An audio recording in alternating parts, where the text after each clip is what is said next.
got perfect internet right now. Earlier today it sucked. Better now. Yeah, I heard that. It's dumb. Mine was bad last week, right? Yeah. I think it just depends on, I don't know, Comcast can eat a butt. Yeah. I have a router and I bypassed. So now my PC is plugged directly into the modem. Ooh, that's what I do as well. Yeah, same. Yeah. And then the router serves everybody else. Yeah, I do the exact same thing. And I do that because I know if it goes down, then it's definitely the modem and not some other shit. Exactly. I have to deal with. Okay. Does ROG pay for the advertising in the background? Oh, you got a ROG stuff back there? No, they're talking about the the animated GIF I have on there has some fake advertising on it. Oh, ROG, I see it. Yeah. I get it. All right. I get it now. Here we go for real. This is happening. In 3, 2, 1. Another visitor. Stay a while. Stay forever. This is The Boop Show, episode 297. It's August 1st to 2nd, 2021.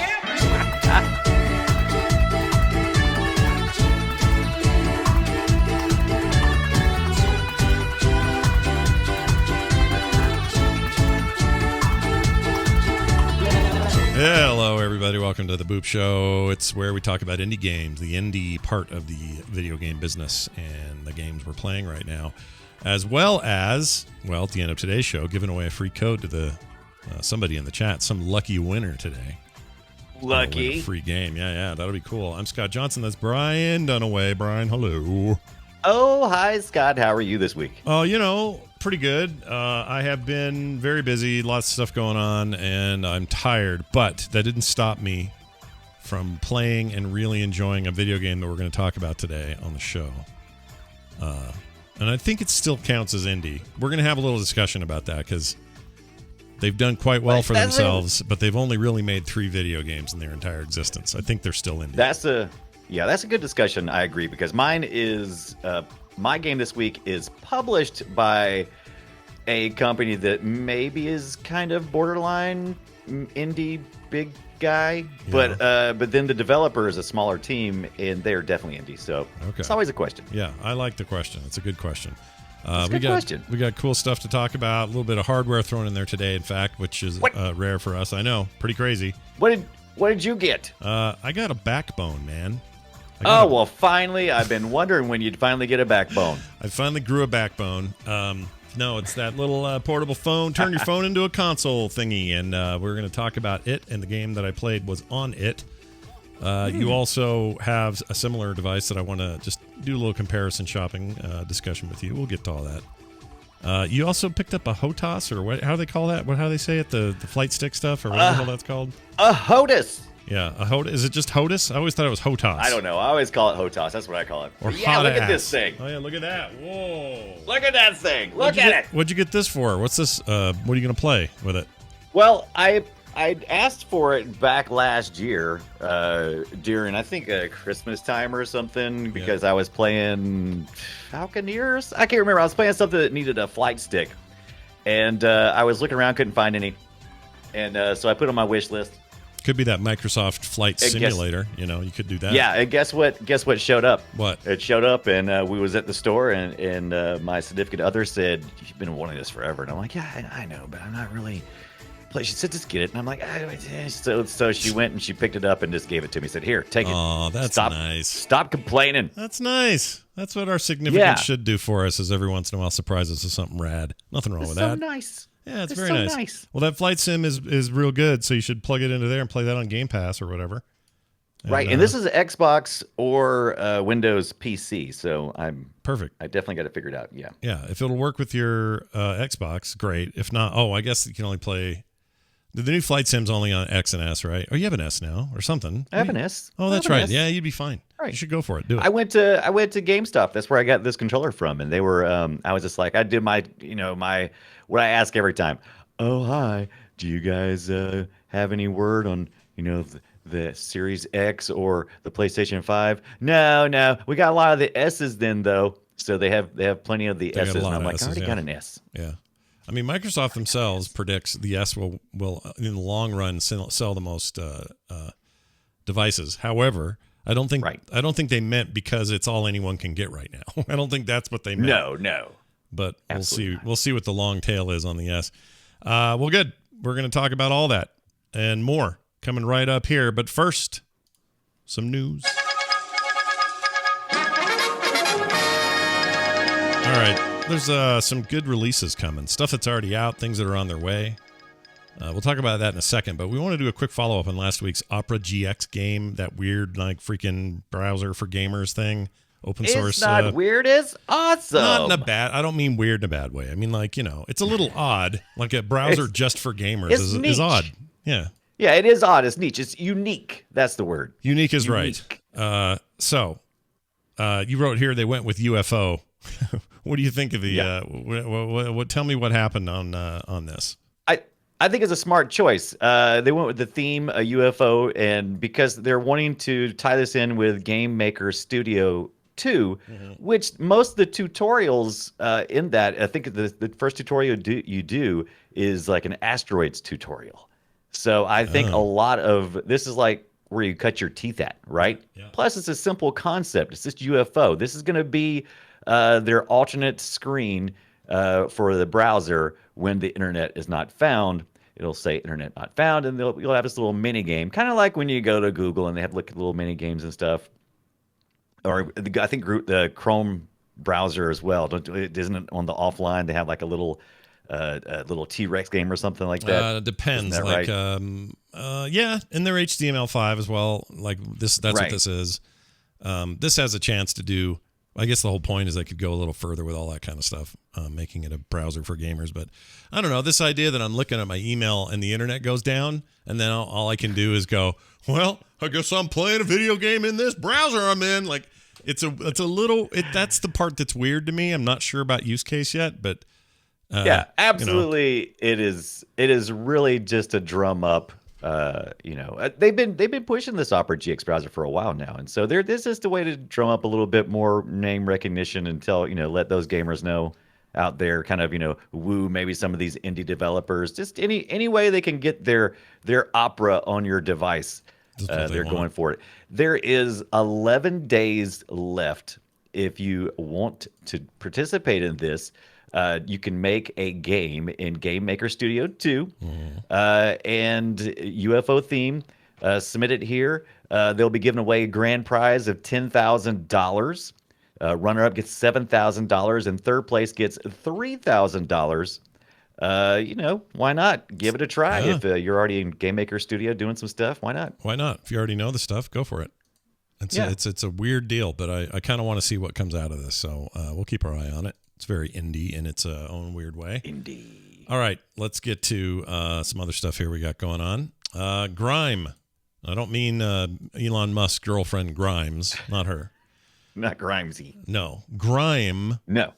Is the game. It's out. It's out now, and it's a game that we saw. I want to say we saw this at E3. They were making some stink. You would be. I think they did show it at E3. I remember seeing it in a couple of the indie showcases about 2 months ago, something like that. Yeah. But this looked pretty exciting. It looked neat. Some 2D looking, 2.5D. They're 3D models and stuff, but some 2.5D looking Souls-like kind of scrolly, Metroidvania business in this game.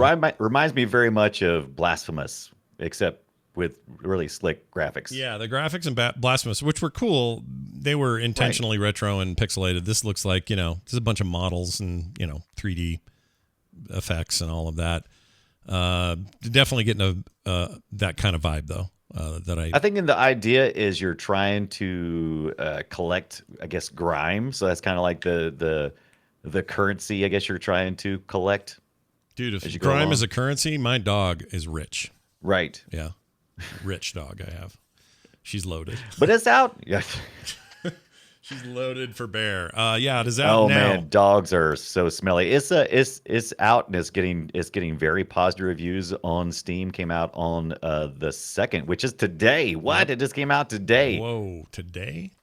Yeah. Clover Bite Studios. You don't always see new releases on Mondays. It's usually Tuesday. No, it's odd. Yeah. It's an odd day. Tuesdays and Fridays are usually your day, but hey, why not? You're an indie developer. Who cares? Put it out when you want to put Right. it out. That's what I say. Grind. Also, the Forgotten City. There's a lot of cities. It's the forgotten ones we don't think about enough, you know? No, this came out as well, or is coming out. Did it come out? It did. Yeah, it came out already. It came out on the 28th between There it the is. last time we did the show and this time. Check this out. Travel 2,000 years into the past and relive the final days of a cursed Rome city. That sounds like fun. Explore an open world, ancient Rome city with historically authentic art, architecture, costumes, and more. That's a very realistic man staring at me and giving me the creeps. Investigate a gripping non-linear mystery and multiple endings. Become entwined in the lives of richly detailed, deeply interactive characters and grapple with moral dilemmas which have life and death consequences. It seems neat. Did you play the Skyrim mod? No, The so this Forgotten is, City we based should on? mention that. This is a Skyrim mod, or was, and now this is a full-blown version of that, but I don't even know what engine this is. This can't be Bethesda's. This has to be its own thing or something. Yeah, I'm not sure what the engine is. That's a good question. All I know is that you're walking around with a bow and arrow, and you seem to be shooting stuff and turning it into gold, including people. Yeah, and there's like you're a flashlight future guy, Right. but you got to go back in time. I don't know. I have no idea. I don't know if you can. I don't know if you can do it, but I would like to. If it got some really weird voice acting. I don't know. Want me to play some of Can this you on the trailer? Pop on the sound, yeah. Yeah, let me see what I got here. Hold on. Oops, let's turn that up. Are you with me? Can I count on you to figure out who's about to break the golden rule? Let's see. All right. Let's hear one more voice. Let's hear How this is it that you've just arrived here and you already know everyone and exactly what's about to happen to them? one. Yeah, there's a little bit of you're too straight faced for that very emotive line you just read kind of problem. Yeah. It's a little. He's got like this one eyebrow up and one down, but not really. He's not committed to it. Yeah. He's just a little bit. But It's currently enjoying overwhelmingly positive reviews. overwhelmingly positive Yeah, reviews. that's pretty high. 537 reviews in this thing, and it is doing very well. So hey, who am I to complain? Everyone's in here is like, if you play the Skyrim mod, you're gonna love this. I'm like, I didn't, so am I gonna? I don't know. Tell me more. I think it looks interesting. I'm interested in it. Yeah. Is it? Is it an RPG or is that all stripped out? I don't get it. That's a good question. Yeah. I'm It looking. says explore an open ancient world. I guess so. Investigate, become entwined, learn some stuff, grapple with moral dilemmas, making life death choices. This is listed as an adventure game. So There you go. whatever that means, kind of point and click, but a little bit of action maybe. I don't know. Yeah, some dialogue choices probably. I'm all about turning shit to gold. Skyrimish. So, yeah, Skyrimish. That's like Right. It's like another rim job, sort of. Yeah, another rep job. Just All just right. right on that. Moving on. How about this one? Blaster Master 03. I remember Blaster Master. He runs Barter Town. The second one I thought, I was like, there's no way I'm not going to get that confused between Master Blaster. It's Blaster Master 03. This is part 3 of the trilogy. Yeah. Yeah. You excited for the Did you ever big play the old Blaster Masters? way back in the day? Yes. Like forever ago. Yes. I remember nothing really. I remember thinking it was pretty rad and it had some cool ideas in the beginning. The original game, and I'm pretty sure you can get this on. Is it on? I think the Switch may have this in their little retro junk stuff. Little indie selection. Well, it's they like have, or- here's the old NES version of this game. or Oh, you're something. talking about the original version. Yeah, I yeah, got you. I yeah, got you. Yeah, I think you might be right. Is that on the original stuff? It might Something be. like that. I can't remember. I remember thinking it was real good at the time, but then Right. forgot all about how that game worked. But what made it unique, if my memory serves, is in Blaster Master, you would take your cool robot car, for lack of a better word, and you would get out of it. You'd do a bunch of work with the car, blowing shit up and traversing around or whatever. And then you would get out of the car and then go down to a planet or into a facility. And now you're just running around like a dude. And at the time, that was groundbreaking. Like vehicle Run to around like a dude. vehicle to ground combat, back to vehicle to space. Like that was Yeah, pretty and nuts. that's the gimmick here too. I believe it's like platforming, side-scrolling platforming, and then top-down kind of switches between the two. Yeah, I used to think it was real cool. I still do. Yeah, So, it was cool. It was cool, and it still is cool. I like the way it looks. I like what they got going on. It looks pretty cool now. The part 3. Yeah, Jason's I final thing. Jason's final saga. The end of Jason. So no more Jason Voorhees. He's out. He's out. Yeah, you're gonna bring in another horror movie legend, but after this one, I don't know who will be in there. Freddy, maybe Freddy. He'll be in there. Freddy would be great. Yeah, Freddy Krueger. He's just waiting for his turn. Yeah, he was. Don't fall asleep. He was what was he? A school janitor, and then he did some molesting or something, and then they jammed him into. Remember that movie so well. They He shoved was him a into janitor. yeah. Then they put him in the boiler for revenge. The parents did, and then he came out looking all gross, and the rest is history, right? But did we ever decide if he actually did it or if he was just creepy and the parents falsely? Was he wrongly killed him? accused? I don't remember that. I can't remember. It seems like that was like one of the possible theories, but now I'm thinking no, they played it straight. I don't remember, dude. It's been too long. Chat room brings up Time to Candyman. revisit. I'm all about more Candyman. When's that new Candyman there's a new come one. out? When's that out, dude? Very soon. Hold on, I'll look it up. Yeah, Candyman. Very soon. New 2021. Candyman. I want a new Candyman game. Was there ever a Candyman game? You look that up. I'm going to look up Candyman. You look up game. Candyman game while I look up this release date. Here it is, August 27th, 2021. So next month. Oh, no, this month. I'm sorry.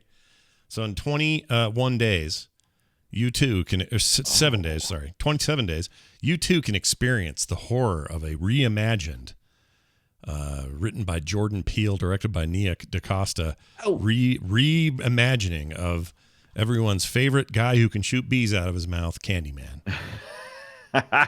Yeah, very excited. Let's see. How do you play Candyman? I don't know. What Oh, this they is. want you to play the Sharp actual lights. game. Oh, that's just to play the Candyman. Don't say it 3 times. Flip. Okay, that's not. Yeah, you got to go else. Candyman video game.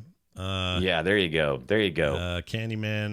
No. I don't think. Well, they that's what I'm made gonna do. one. I'm gonna make that Opera GX UFO theme, and then I'm gonna hide an Easter egg with a better game, the Candyman video game. Bingo. Inside that. Bingo. Finally, Yeah. somebody will do the right thing and make a damn game around. Yeah. Doing the work. Yep. Doing the work. You push the controller 5 times and he shows up.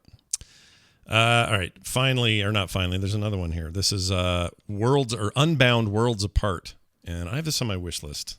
I'm very curious about I did this. too. It looks like Orko, He does look and like I'm Orko. excited about that. I don't like From Orko, He-Man. but he does look like Orko. This is on Steam, Switch, and a bunch of other stuff. Worlds Apart is a challenging, atmospheric, and hand-drawn puzzle platformer set in the universe where all worlds are connected by portals. You control Soli, who looks like Orko. Again, either to your benefit or your chagrin. I don't know which. But he appears to be using some kind of like not time travel. No, he's kind of. using- It's Right. It's described as portals to other universes, which I'm like, is it parallel universes? Because some of the areas, it almost looks like a time cycle flip. Like, little bit, It's like, yeah. oh, it's daytime now, and so you got to do this. But You know what it's like? don't It's think like that so. thing you're going to play next week. Let's see. What's it called? Sis Boom Ba. Where the hell is it? The thing I'm playing? Yeah. Oh, Chris Tales. Chris Tales. Yeah, I played that too. Yes.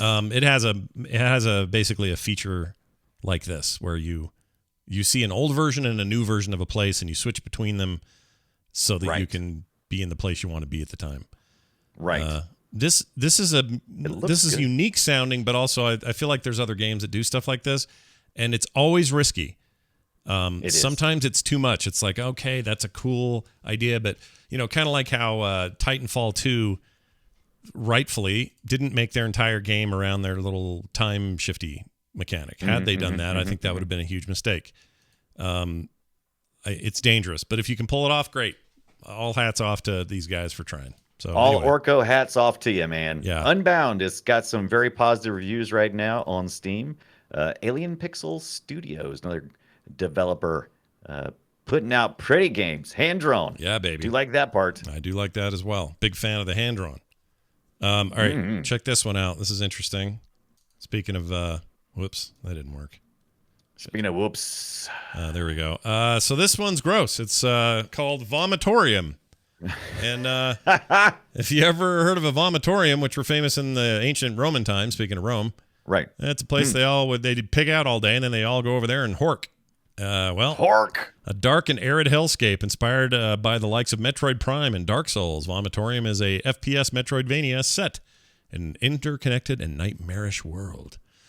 Ooh, features grotesque pixel art to bring these wretched demons and hellscapes to life. Atmospheric world inspired by Z.D. Slavinsky's paintings. I don't know who that is. I don't either, but I love the pixel art style of the translation of the paintings, and I love the fact that it looks like Doom, but with like a different kind of skin on it. It looks good. It looks like it looks interesting. Reminds me of Day of Defeat the way it moves. You know what I'm talking about? Remember that? Yeah. Yeah, I'm getting a Day of Defeat vibe out of this thing, and there's a little bit of Duke Nukem and of course Doom and stuff. Yeah, I still say the best version of one of these going around right now is that Proteus game. Gosh dang it, it's so good. If you haven't played Proteus yet, you're lame. You should go play it. Well, I've seen it, but I haven't actually.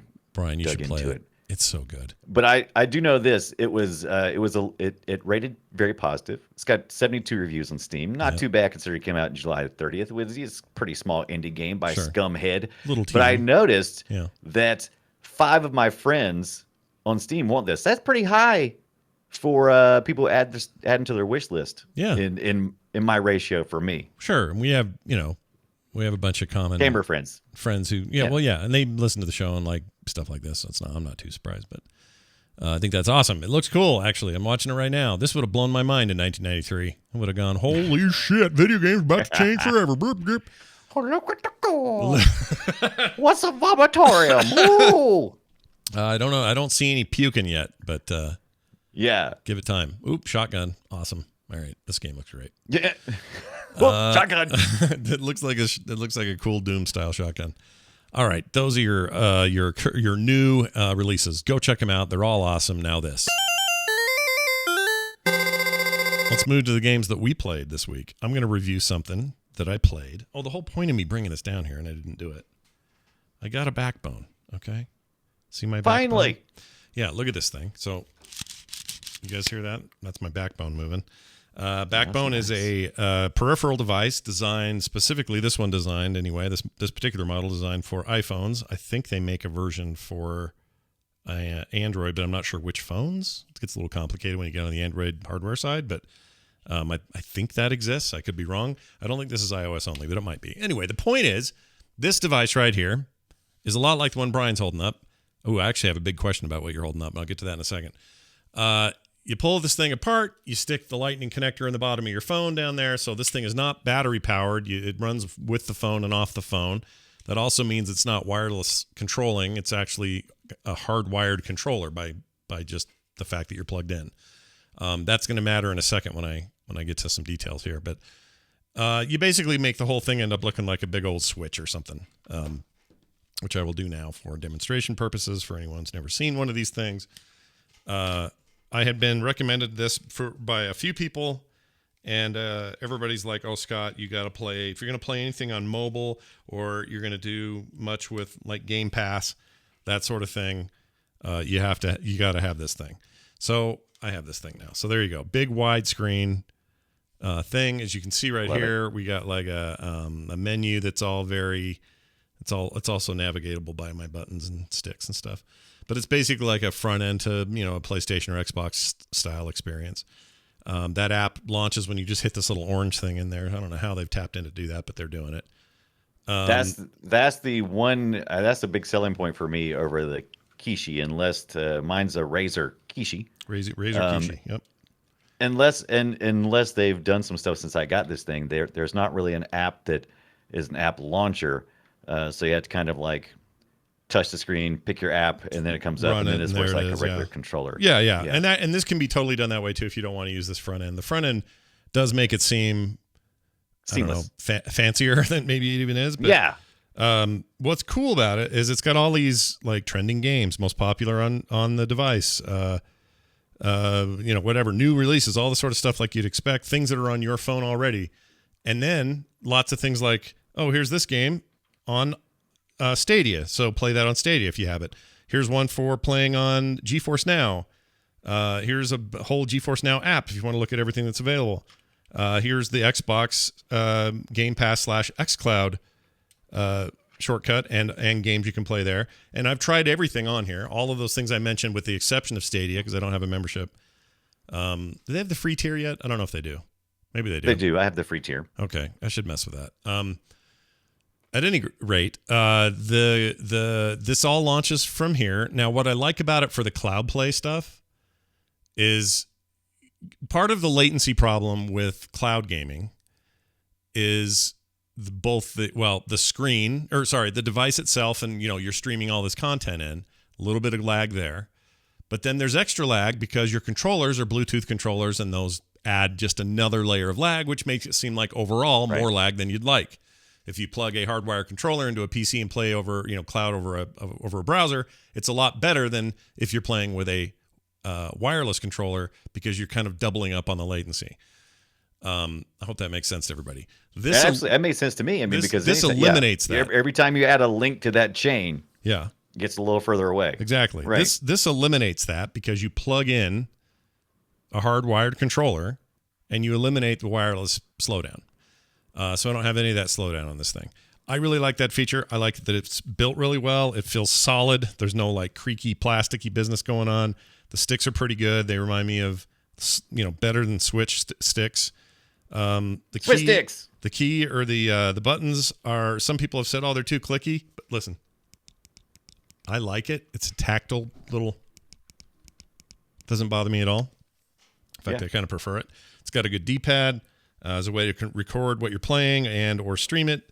They kind of turn your phone into a freaking console, and it's weird. It's actually weird how cool this works. Now, that's not what I'm reviewing, although consider that a review. So far, extremely pleased. But what makes me the most pleased is I'm like, well, I've got Apple Arcade, I just have it. It's part of some other whatever I've got. Yeah. And I don't mess with those as often as maybe I'd like because I don't love touchscreen for certain kind of games. And there's some cool games in there. And yes, you can sync a controller and play with a clipped-on controller or just have the controller or whatever. And I've done some of that.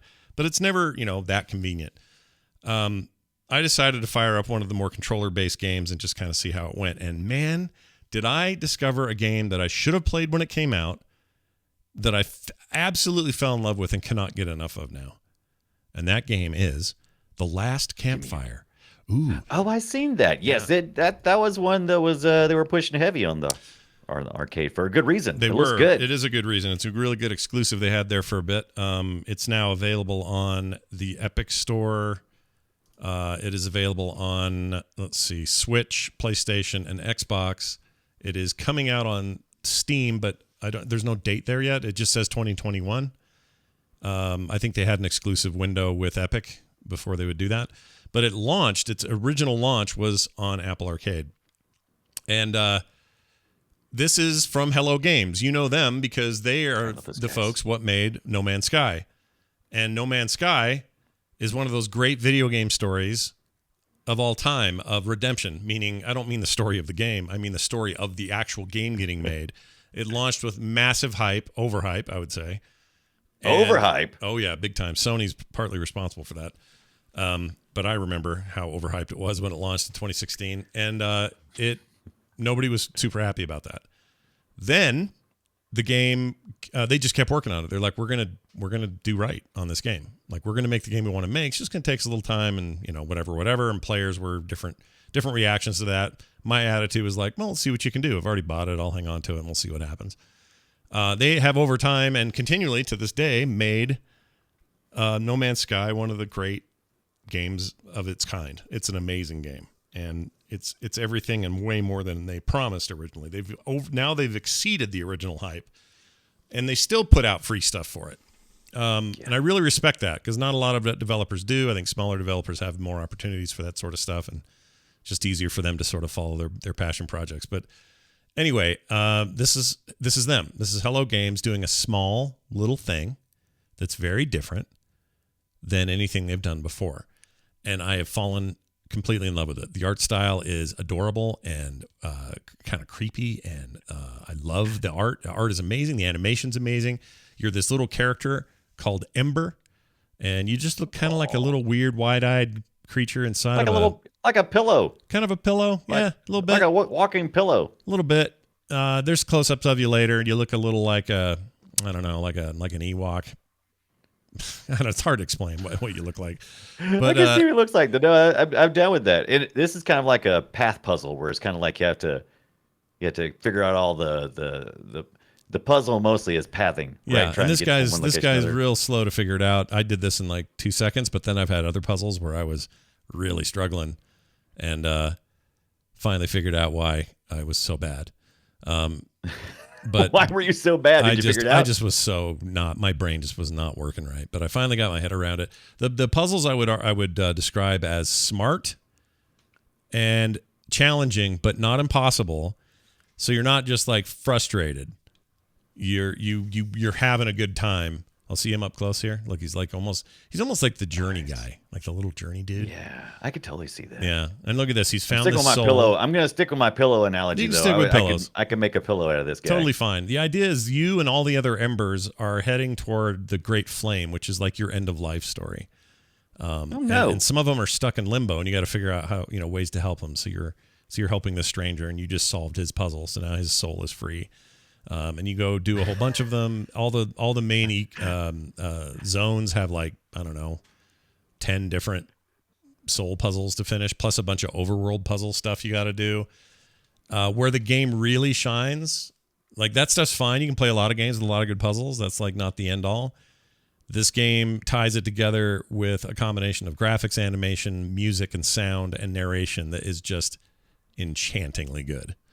And yeah. I had headphones on for this. I got completely sucked into it. Yes. Was playing it outside on the front porch during a rainstorm. I forgot everything around me except this for like hours. I was so into it and got stumped a couple times, figured it out on my own. I never went and cheated, never looked anything up. It just felt good to play. And I'm going to play some of the audio so you can kind of see.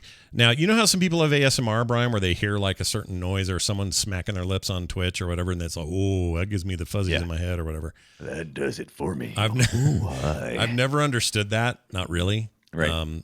It's always seemed, I don't know. It's according. Like I'm not into the ones where people are like smacking and stuff.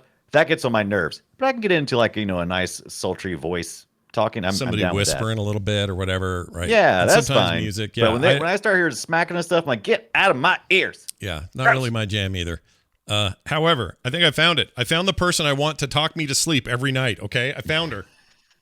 This is her. I'm gonna play this sound so you can hear it. Check it out right here. There is a place where the lost embers go as their light begins to fade. Ember ran because standing still made them feel helpless. The wall glistened. The painting showed embers on a sacred journey.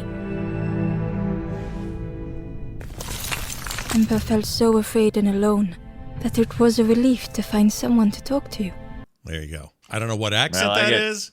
I don't know where she's from. I don't know anything about it. I just know that when she's talking to me, I'm in a better place. So huge thumbs up to whoever this is and wherever she's from, because it's amazing. And she's really, really, really good at what they're trying to do here. Like she adds so much to the experience, and the whole thing's told in this kind of storybook way. But you're always doing something when the story's happening. It's not like there's not a lot of sitting around digging through dialogue options. There's a little of that, but most of it is you're just running and you come across a weird stone, and the narration pops in and goes, "You found a weird stone while you were running to the thing," or whatever. And then you react accordingly. Is she Icelandic, Norwegian, Swedish? I don't know. But well, it's the Last Campfire, so is she like I don't know. What's that have to do with a campfire? I don't know. I was trying to figure out a connection. I couldn't figure it out. I was like, really just trying to think of a name, reason to say the Last Campfire name. Sure. Well, they're a UK developer. If anyone didn't know that about Hello Games, actually, I have an opening right now. My daughter's going to try to see if she can apply for it. But anyway, it's a real. Oh yeah, look at this. He found a secret ember, and these embers are all when they're all messed up like this, and they're stone, and you have to like try to release them. They're called the Forlorn. The ember was forlorn, and you got to go solve the problem for the forlorn ember.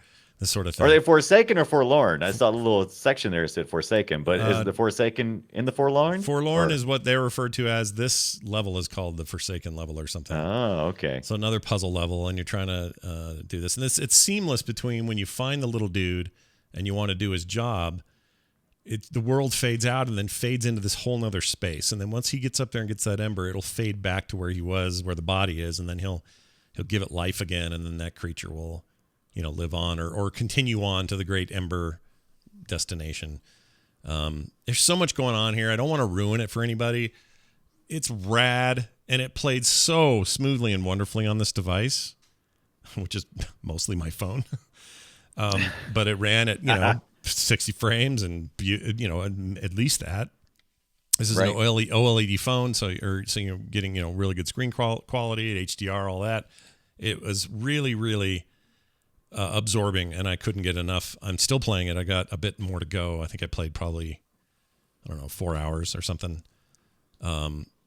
It's just cool. It's really cool, and it deserves to be looked at. Everywhere you go, reviews were screaming for this. IGN gave it a 9 out of 10, which they very rarely do. Nice. Lots of those kinds of scores, but since it's not on Steam yet, this may have missed a few people. Some people may have said, "Oh, it's a phone game, forget it."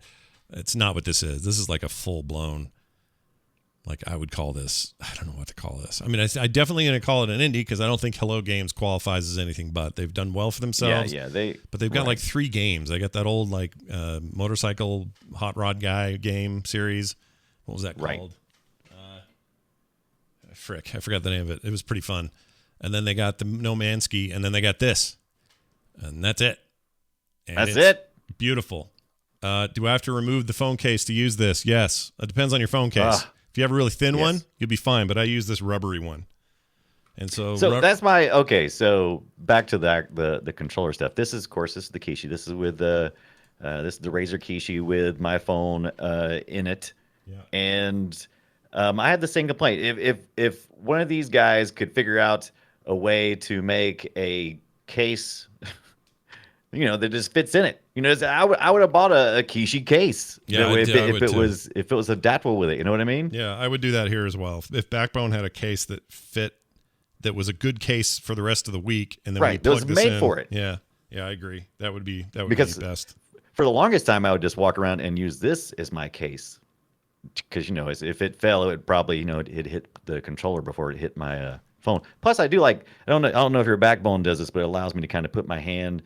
I can put my hand through the little strap on the backside. I don't know if that's what it was designed. It probably would yell at me and go, "You're stretching the band, man. You're stretching the band." This doesn't give you that option. It's really just like the shiftable locking thing in the rear.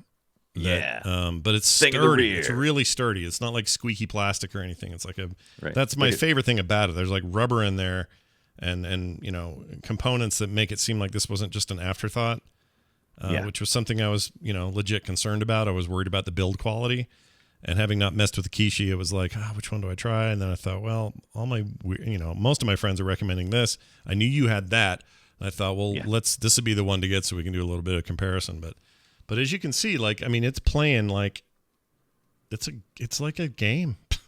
Yeah, I loved it. It's really neat. I'm really, really blown away by it. The other game I played a bunch was that NBA 2K1 game, the phone version game of that, and I'm shocked how much fun I was having. I couldn't stop playing that, and I'm not even that big on sports games. So anyway, kind of my dual review. This is a wonderful device for all sorts of stuff.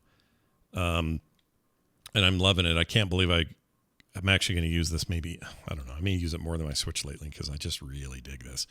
It unlocks it. Okay, so if you're like me and Scott, it unlocks a much larger library. Now, I love my Switch and I love my Nintendo games, but I have lots of games elsewhere. Mm-hmm. And as a matter of fact, if you look right now, I've got the Ascent pulled up on this for my Xbox Game Pass. I've got that on my iPhone, so I mean, I can play anything. Yeah, you can play anything you want. That's the other. I tried that game in there as well, and it worked great. It was zero issues.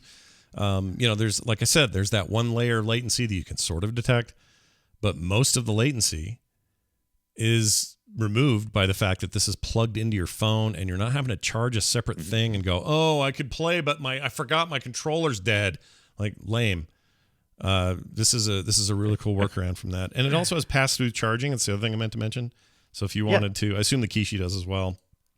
It does. But basically, right there at the base, if you can see it. You can't see it very well. Right. I I think it was some problem with I had to use like Bluetooth headphones, which is fine. Oh, really? This has a 3.5 millimeter jack right here if you want.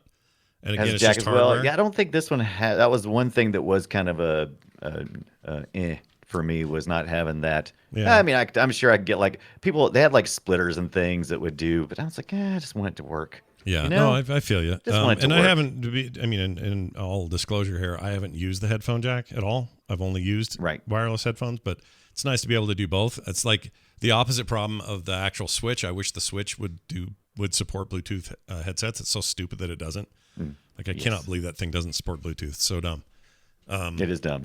It's really but dumb. it is dumb and it isn't dumb. Okay, so the thing about Bluetooth headphones, they're great for portability and not having plugs. But I mean, they don't give you as high quality for your audio. 5.0 is not bad though. Bluetooth 5 is It's like not- pretty damn good. Pretty hard to tell the difference.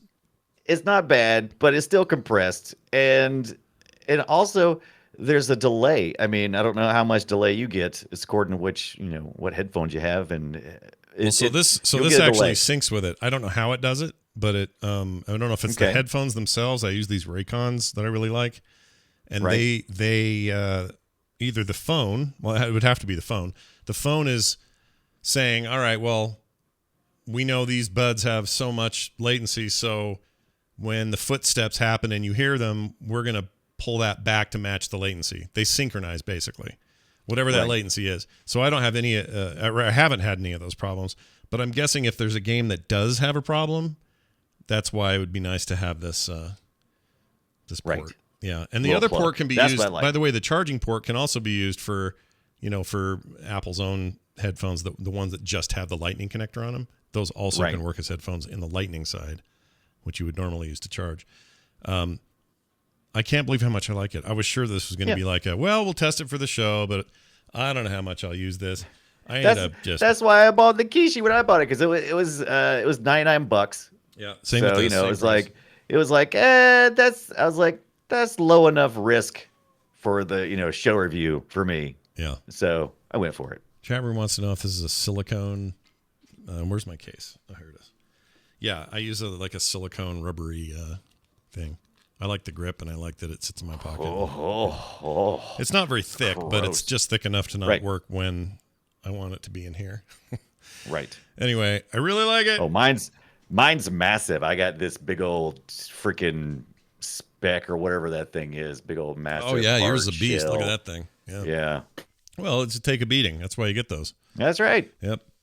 I'm going to go ahead and give. You know what? I'll give 2 scores here for the game. By the way, so here's my pros for this game. Amazing VO and storytelling. I think it's absolutely enchanting to just sit and listen to this thing. Amazing art style and animation that works for the material. Hard puzzles, not too hard. Hits the right mix of smart and possible. And smart and possible, not smart impossible. Smart possible. It has really incredible sound work and music to make it all tie together. My only con is, honestly, it's nothing. It's how long it took me to play it. I'm pissed that I took this long, or I didn't give it more of my time, because it's not just some throwaway quick, let's get this out for the phone service game. You should be forgiven for thinking that, because we had several false starts, and some people still like them. That they had like the little, almost looks like an Xbox controller or a PlayStation controller, and you kind of dock your phone into that, and it still connects through the Bluetooth. It's understandable. Yeah, it's understandable that you wait a little bit. It's like $99 for a what? Right. A wraparound for my phone? Well, and the main thing is, I don't know. I'm mainly talking about the game, though. I don't know why I put the game off so long. The actual I'm sorry. The device is just making the game all that better. Right. But yeah, for me it was like, why didn't I play? I think you nailed it before, because I thought the same thing. Same reason why I didn't play it. I thought, this is just a mobile game. It's gonna be path puzzles, me tapping path puzzles. I'm like, I've seen a million of these games. Yeah, There's there no, was that there's feeling no for story. sure. And I was wrong. It's so good. Oh my gosh, it's so good. So wrong. So anyway, I'm going to give it 9 weird bird kings out of 10. You'll know those when you see them. Okay. Because the Bird King is 2 weeks of freaking bird weird. things. Yeah, very weird Bird King. Brian, let's move on to another game I played, but you're going to review called The Ascent.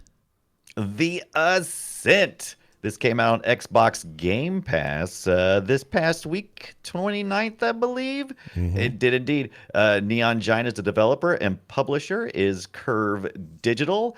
In this game, you Should started mention from it's the also stink. it's also on Steam and console, the Yes. other consoles and stuff. Yeah, just to mention it. Yeah, absolutely. Yeah. But that's not included with it. And that's not how I played it. Well, actually, I did. I did play it on Steam because I did have a game code for it from the developers. Thank You developers. bastard! Really? Oh, that's the version Yeah. I wanted. That's fine though. Don't worry. Well, about you say that, but let's talk about it first because Okay. there's a reason why you may want to wait on the Steam version.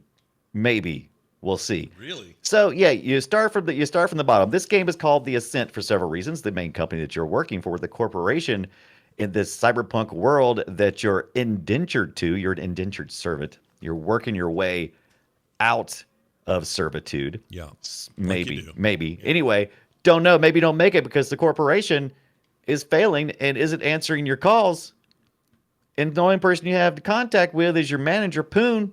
And he's assigning you to do things like go to the deep stink and the bottom of the cyber world here and clean up. Yep. Clean up a little bit. That's how you start. Yep. And this is a Diablo-like set in cyberpunk. Kind of. essentially Yeah. what it is. There's Yeah. some differences, but yes, it's got Oh, yeah, loot and you kill a bunch Yeah. of things. You open a chest, you find a new gun and a pair of boots, and yeah, it's got all that. Yeah, I mean you're fighting hordes, you're looting stuff. Is that Diablo like? But that's not what's fun about it. What's fun about it is the twin stick shooting mechanic. So instead of doing melee type fighting, you're top down Diablo like, you're doing this dual stick shooting. Yeah. And so everything Also is top at down, range. still 3/4 view, but yes, it's a very different Right. kind of combat for sure. Yeah. Yeah. So you're doing the twin stick shooting and you're facing off hordes and you're doing it from range and you're getting to and since you're doing that, you're hiding behind stuff, shooting over the cover that you have, which I think is really cool because your health, until you get it really upgraded, you can really run into some trouble there with these hordes because these hordes are hard and heavy. They'll come in and they're just like they've got guns too and they're just shooting you. Yeah, it's a And, little so frustrating it's a because good the thing. initial, I don't want to call it the tutorial level, but the initial bunch of missions that are just supposed to teach you all the stuff you're getting. Right. That's down in the stink. Yeah, they're easy. Like, they're not hard. I never died, Yeah. never came close even to dying. Always had extra health that I didn't use, that sort of stuff. It's misleading because when you get to the city and start taking some of those missions there, it's kind of like an open world hub there a little bit. Right. When you start taking those missions, shit gets hard fast. It does get hard and fast. The hordes are way larger. When you're fighting in the stink, the tutorial level, like you're talking about, when they're giving you like, oh, this is how you roll, this is how you duck, this is how you shoot over things. When you learn all that stuff, you've got like some little imps crawling up off the edge of platforms. 'Cause everything's on platforms. They'll come crawling up, and there's 4 or 5 of them. It's pretty easy most of the time, even with the beginner weapons, to take those guys out. But then, yeah, when you get topside, when you get to talk to Poon at the bar. Yeah. He sends you out, Yep. and he's like, go out and do this quest, that quest. We haven't heard from a corporation, but we gotta keep working our jobs, and so he'll send you to do some stuff. And man, I got wasted so many times, which is fine. You get killed, you go back to the last checkpoint, and you start back again and make better choices, hopefully, because then at that point in time, you kind of know where the bad guys are, and there is if you kill them. If you kill some of them, if you kill them completely, then they won't come back. But then other times they'll come back, I guess, over time. I didn't really analyze. I haven't that dug as into much as that you. either, but there's supposed to be some sort of make sure you finish the job or else you're going to see that guy later. He's going to have more power. Yeah. That kind of stuff. Yeah. And there's bosses, little smaller bosses you got to fight, and those are, of course, there are checkpoints too. But the Ascent so far, I've had a great time. It's about a 12 to 18-hour game to finish all of the side quests, which I highly recommend. If you're playing this, and don't just go with the main quest that Poon's giving you. You'll kind of walk around. You'll see them on your little maps. There's people looking for side quests, and that really helps break it up because Poon's going to send you on some long quests. He wants you to go like thousands of meters away from your current location. Yeah, Poon's all about the big major story campaign quest for sure. Right, and that's a lot of walking, man. Yeah, that is a lot of walking. Poon's a dick. You run into all kinds of horde. He's just a big. Oh dick. yeah, I love it. He is a giant dick. Yeah, and he's an alien. I like the alien character designs in this game. Yeah, they're cool. They look really cool. I really like some of these big guys. Matter of fact, some of these big guys, they'll come up and they just really freaking destroy you. Yeah, you gotta watch out. They will come flying at you. By the way, there's leveling here. You got to upgrade your skills as you go along, get experience as you fight, and that will help you take on the bigger guys. Because if you get outside the campaign, I've done this a couple of times, accidentally went down a wrong alley somewhere. Next thing I know, everybody's got skulls over their heads. You know what that means? Oh yeah, stay out of there. Yeah, get the H out. Instant death. Yeah, no kidding. There's a couple of fights where I know I was punching up, and it was a problem. So yeah, I had to kind of reset my thinking and go somewhere else. So that definitely have a kind of a leveling system that's not necessarily scaling with you. Although I think parts of it do when you're there. It's just the overall world is you got to take it when you're ready for it, I guess. I think I think it definitely helps to have the little side quests go along so you can kind of slowly. I think if you try just to go straight through, which is what I started doing when I first started. I was like, I'm just gonna do the main campaigns and I'll come back to some of these side quests. That wasn't working because you would get a quest and literally you would see it's like, oh yeah, recommended level 6, and I'm like a level 4, and I'm like, oh well, that's not gonna work. Yeah, I am screwed. Yeah. So picking those little side guys really helps a lot. I like some of the things they have in the game, like when you select your quest, you just hit. There's a little button you can hit, and it'll show you what path you're supposed to be taking. Kind of let you know how many meters away you are from it, and all that pinging. That's the other thing is you can ping. It's a D-pad up if you're on controller, and it will do like a cool little digital path of like. It's temporary. It doesn't stay there forever, but it'll just go off into the distance and tell you kind of where to go. Love it. Yeah. And that's definitely that's that twin stick. It really got to play it with a controller. I tried with the keyboard for about 5 minutes. And I'm like, oh yeah, F that, dude. Yeah, F that. My only complaint about the shooting. Okay, so there's no cover system, but you can take cover. And by that I mean when I say cover system, I mean it's not like Gears of War where you run up against a thing and then kind of lock in. Yeah, you don't. Yeah, exactly. You don't lock into the cover. Yeah, you just duck and hide behind things when you can, and that's good. It's a good tactic because there's a lot of fire sometimes, and you want to not die. This person's terrible at shooting. Is this you? Am I watching you? It's probably me. This is when I was first started playing. So okay. Yeah, it was pretty bad. It's pretty early. I was having a little disconnect on where I was on screen compared to where I was aiming to. It took a little bit of time. Once I figured it out, I was like, okay. We got folks in the chat room who are saying they actually prefer keyboard and mouse. I'm not saying one's preferable over the other. It's just kind of my preference. But what was I going to say? Oh, so the cover system it exists, but it's more just hide behind things and get out of line of sight. That's pretty normal. You're going to want to use that because a lot of these guys have abilities and powers that as soon as they start firing them up, you need to get the H out of there. You're just going to die. Yeah. The other thing that's been really key for me is learning how to use that shoot up and down thing. So as she gets up to this ramp, for example, you're playing a lady. Yes. If you hold down, I think it's left trigger. Left trigger. It's just like when you're behind cover, you have to aim over your head. You have to do the same thing with the steps. Right. So you can do that while you're ducking and under cover. But you can also, you're exactly right. So you can do it while you're, like if someone's up on a level higher than you, you can use it to shoot them while they're up there.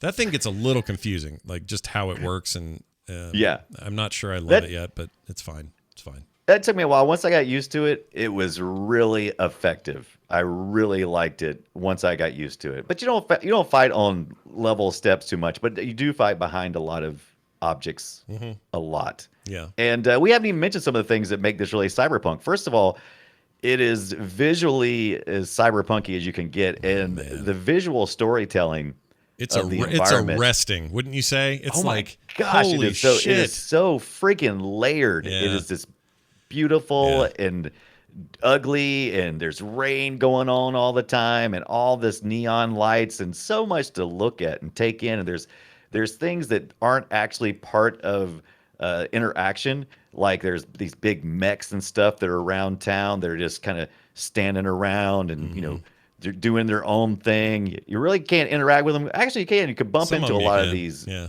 Yeah, you could bump into a lot of these non-player characters, and they'll kind of like they'll take a little hit and they'll move back just a little bit, but you can't really interact. But the world is so rich and detailed, and the texture work is insane. Like this place you're in right now, we're looking in the video. It's a gnarly, nasty part of the stink, and you're just it just feels so visceral and so real to me. It makes me want movies in here. It makes me want I want to read a book about this place. Like I'm really into this setting, like to the point really of like, oh my Lord, like more of this, please. In fact, I think the stink was my favorite part so far because I'm a big fan of like dark, dank, post-apocalyptic neon bullshit. Like this is just one of those, and it's very, very cool. It's Unreal Engine 5, which is it looks fantastic. One of the and definitely kind of a next gen game. You're not going to play this. Well, I don't think you can play it on PS4 or Xbox One, but you definitely can play it on your Series S, X, or your PlayStation 5, and of course PC. Now, here, let me ask you this question real quick. This game, on the Steam version of the game has DLSS support as well as ray tracing support. The Game Pass version of the PC version of the game does not have those. It has the settings, but they're grayed out. And the developer came out and said, "Oh, sorry, we want it to be in parity, and we'll make sure it is soon with a patch, but it's not right now." And whatever. And some people got some of the options to work, others didn't. Because I think the version to have right now is the Steam version because it's the one with all the options enabled. No? You would think so, right? It is, and I would probably say so. Yeah, the Steam version is probably the better version currently. It seems to be the thing they're focusing on anyway, right? Well, I mean, I don't know if they're focusing on it so much so it's like this. I played it on both my Steam and on my Xbox Series S. Yeah. I have a GTX 1660 Super, and the performance was overall out of the box was better on my Xbox Series S. With that being said, it might be because they kind of locked it into a certain feature sets. Yeah. So out the box, I had to adjust a few things on my PC. That's entirely possible. I played it on the PC as well, but I played the Game Pass version on PC, and all of those extra options were turned off, so I didn't have any of that stuff on. But there were some weird frame rate things, a couple of weird little glitches. I didn't have anything too crazy running, and I've got a 3080. It should have run it just fine.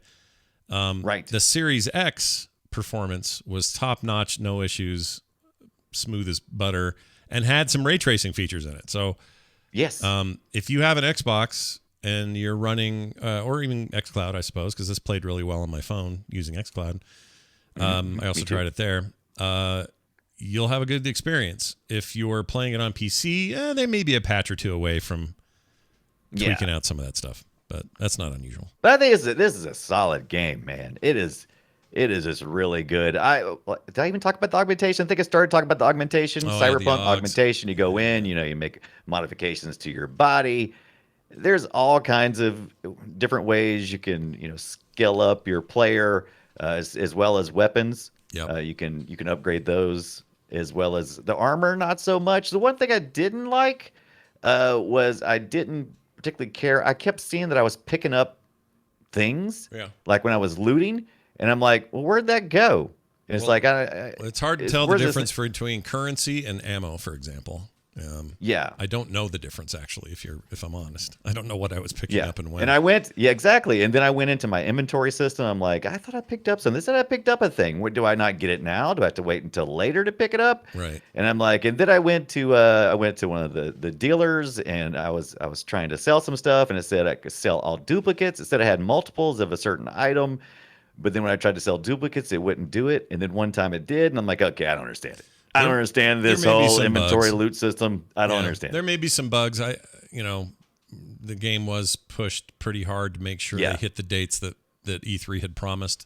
So there may have been some, problems. I don't In know. my first go around, well, one of my go arounds, I think when I was recording this one, I played it on Steam, and I went into an area that I had to kill a boss. I went in there. There was nothing there. Like, there was no boss there. Yeah. Oh, there was somebody no in the boss. chat. Somebody in There's chat supposed was to be a boss mentioning there. that. Somebody in the chat said there was a mech it was supposed to be somewhere and it didn't spawn or something. Right. Yeah. And so I left, and I was like, I don't know. I was like, and so I finally had to just totally leave the game completely and then come back in, and then there they were. I was like, oh, okay. So it was just, I was just, but it's not. It didn't happen very often that I ran into glitches, but it's still there. It's still, they're working on it though. The devs seem to be pretty attuned, and I'm looking forward to playing the co-op. But I also know there was some issues with the co-op going on as well. But this game just came out. Just came out last week. Yeah, it's new. So it's brand new. It's new. It's brand new, highly anticipated, beautiful, gorgeous. I think it's my favorite graphics of the year. Period. Nothing looks this cool. It so far plays really great, and it's except when you are rolling and you run into something, and then it just like totally stalls out for a second. You're like, there's some issues there. There's some bugs. Again, these are things I think they're going to fix. This is a game that feels like polish-wise, it's almost there. There's a couple of things. And, I never rage quit. So all the bugs that I ran into, I never rage quit. It was just like, okay. So that's a good sign. I was 99% having fun, 1% going, a bug. Yeah, the bug. Yeah, the bug. It's a really cool game though, and I'm gonna stick with it. I'm gonna watch for patches and things on the PC side, but as far as like sit on your butt Xbox game, it's strong, real good. The Ascent. Yeah, the Ascent, baby. But what do you think about? Okay, so here's my one complaint. Yeah. Why even have a character selection if they're all gonna be just butt ugly? You know what I mean? You know what? I'll agree with this. They give you the illusion of a ton of choice there, but there really isn't. They're all just nasty. I mean, I kind of wish they would have just said, "Hey, here's dude and here's lady. Pick one." Yes, please. Thank you. That would have been fine. But I get it. People want to be able to pick their own, own skin color, but they don't really give you like a build. Well, plus a game like this, though, you're always looking down and you're always tiny, and it's not, and you're wearing weird helmets and stuff. Like, I just don't think there's a big value to, you're going to get cool gear later that you're going to wear, and that's all people are going to see. So I don't know. I think they could have simplified that. Yeah, which is more of a Diablo thing. But who am I? Yeah, who are you? Yeah, who am I? It's really cool though. I mean, at the very least, if you have Game Pass, PC or otherwise, just play it. There's no harm in playing it. Give it a shot. No, 8 side quests out of 10 Cyberpunk hordes. Oh, plenty. That's pretty good. I also think the sound works really good. I'm going to play a little bit of sound from it that you gave me. Let's hear a bit of this. Code downloaded. Installing. Done. Revising work order task list. Done. Some meaty, chunky sounds. Replace external interface circuitry. Purge memory banks. Reset default. One of my favorite sounds is when those barrels explode. It's very, very meaty. Yes. Yeah. Oh really man, the shooting just feels good. Yeah. Everything just feels good. It's addicting. Yeah, it's very, very good, and people should play it. We recommend it wholeheartedly. The two of us together. Yeah. All right, Brian. It's time. We played these games, we've talked about our games, and now we have to try to guess each other's game. Yeah, that's right. It's Guess My Game. It's me, Mario! I'm going to play a sound file from a game. I will give you a hint. 2001. Oh. It was called at the time one of the great games of that year. I think it reviewed in the 90s overall. And I will say that it was a portable game. Oh, it's a portable game. Let's see if you can figure it out. To me, these sounds are... I swear. What was it? 2001, you said? 2001. So this would have been... Well, I'll just tell you. It was Game Boy Advance. That was the device. Oh. Yeah. Well, that narrows it down. 2001 Game Boy Advance. Okay, that was the year... Okay. All right. So you ready? Here's some sounds. See if you can figure it out.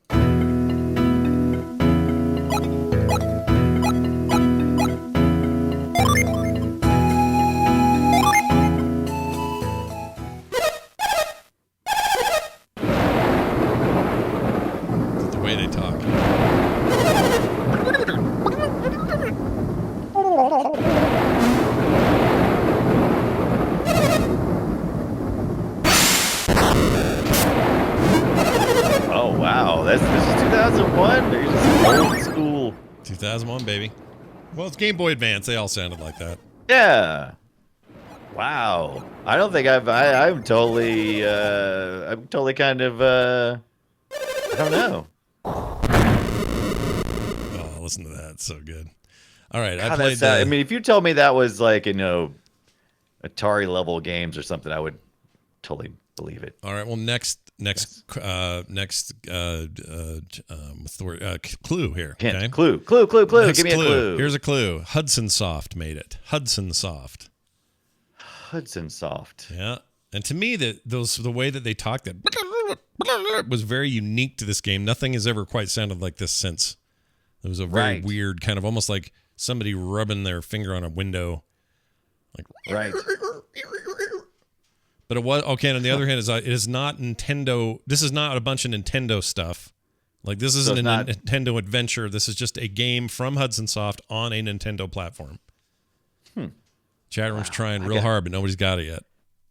I got no idea. That's you got me on this one. I don't know. That's It's really fun. Here's your game. It's called Golden Sun on the Game Boy Advance. Golden Sun. I don't even know what that is. That game just hit 20 years, and it's one of my favorite games on that handheld. I loved Golden Sun so much. I'm a little surprised somebody in the chat didn't get it.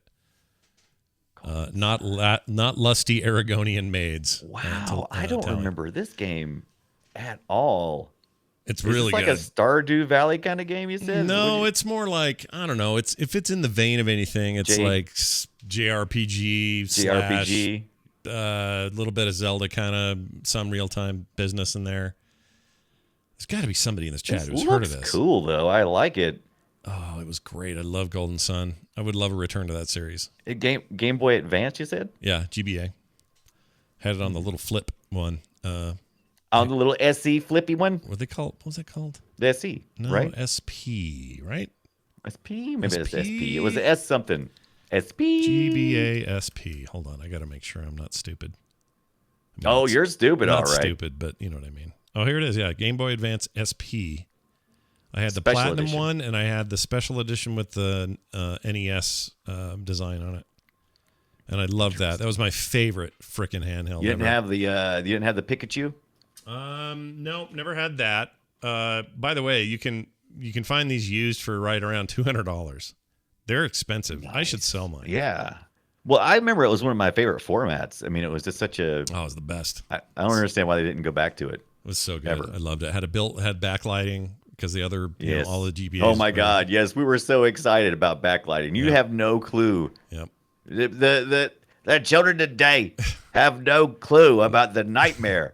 There was no backlighting. Yeah, how do they know? They don't know.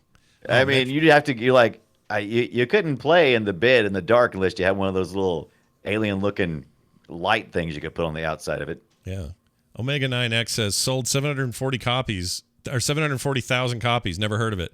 That's a lot of copies. That's a successful video game. That in America or Japan? I don't know. Probably everywhere. Yeah, but everywhere. It was good.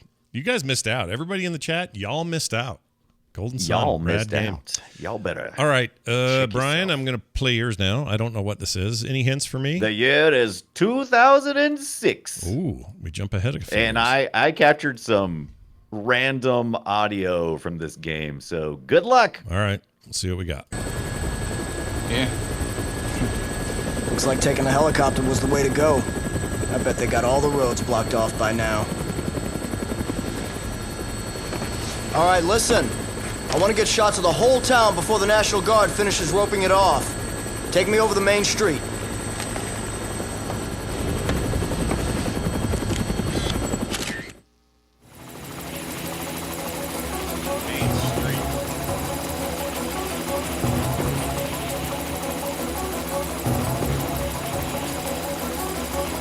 Developers for Capcom. This is some kind of helicopter business. You can play this on the PlayStation 4, PS4, the Xbox 360, and the Wii.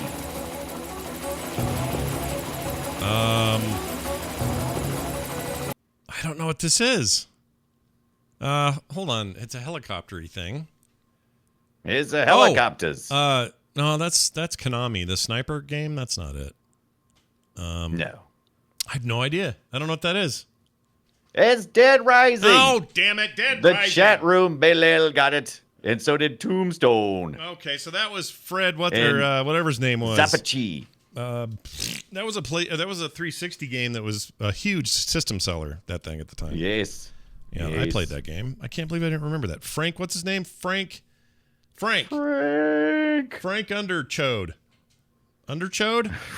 Frank Underchode. What was his name? Frank West? It wasn't Frank Underchode. I just remember his first name. Frank. Bilal in the chat says Frank West. Yeah, it must be West. Frank West sounds right. Yeah, kind of like Underchode, though, if it were me. Yeah, Underchode's pretty good. It's not bad. All right, there's Guess Our Game. Neither of us did well today. That's pretty good. We did good this week. Some weeks we both get it right away, and some weeks, no clue. Sometimes we have no idea.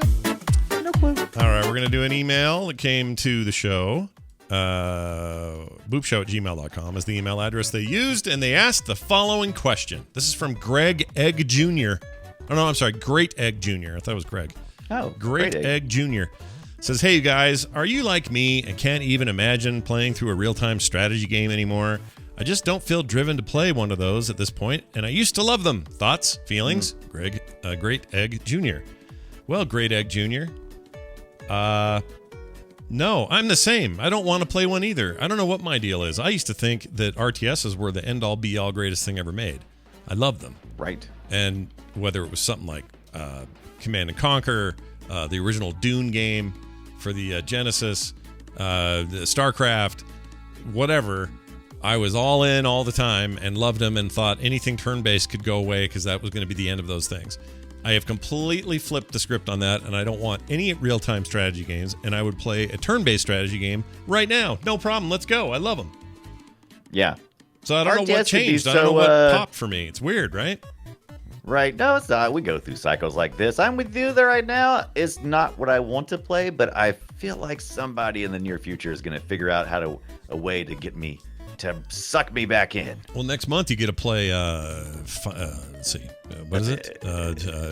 Rise or Age of Empires 4 is coming out. Yeah, maybe that'll be the one. I don't know. After Age of Empires 3, I've kind of lost a little bit of belief in their abilities to suck me back in. Well, I'm going to play that because the way I play that game is wrong anyway. I just build a city and then wall it off and then build my city. I don't ever fight anybody in that game. But I do look forward to 4. I think 4 looks like a nice return to what made 2 great. And I did play 2 back in the day and thought it was amazing. But again, I don't know. I just kind of want my city builder and then let me have some turn-based combat. That'd be fine. Yeah. I don't want to real time it. Real time is for boners. Tune in next year when Scott says, "I love real time." Yeah, turn-based can eat favorite. Right. You think I'll do it? You think I'll flip and switch again? Of course you'll flip and switch again. We always do. Depends on who does it. It's the gaming cycle. Yeah, I guess. This is how it goes. King's Bounty 2, I know Tondragosa. Oh, that's looking so good.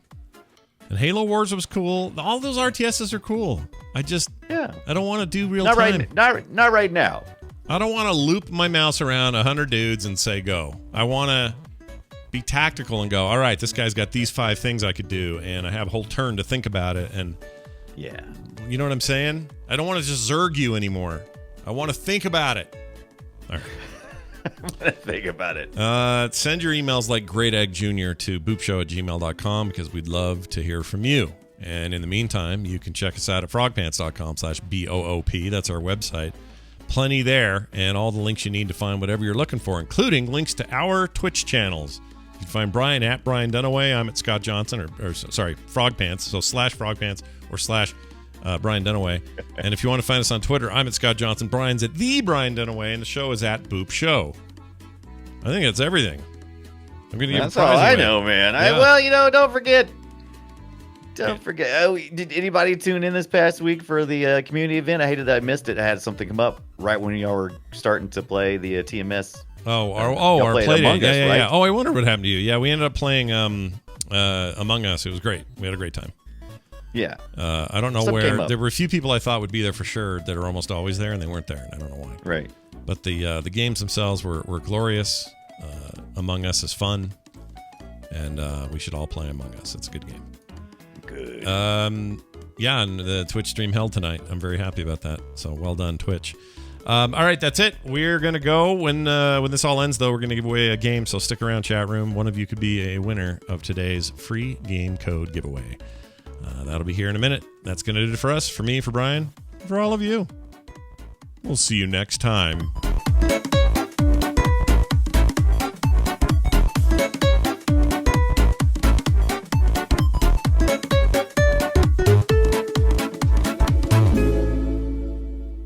This show is part of the Frog Pants Network. Frog Pants Network. Get more shows like this at frogpants.com. I don't like Steam. I love Steam.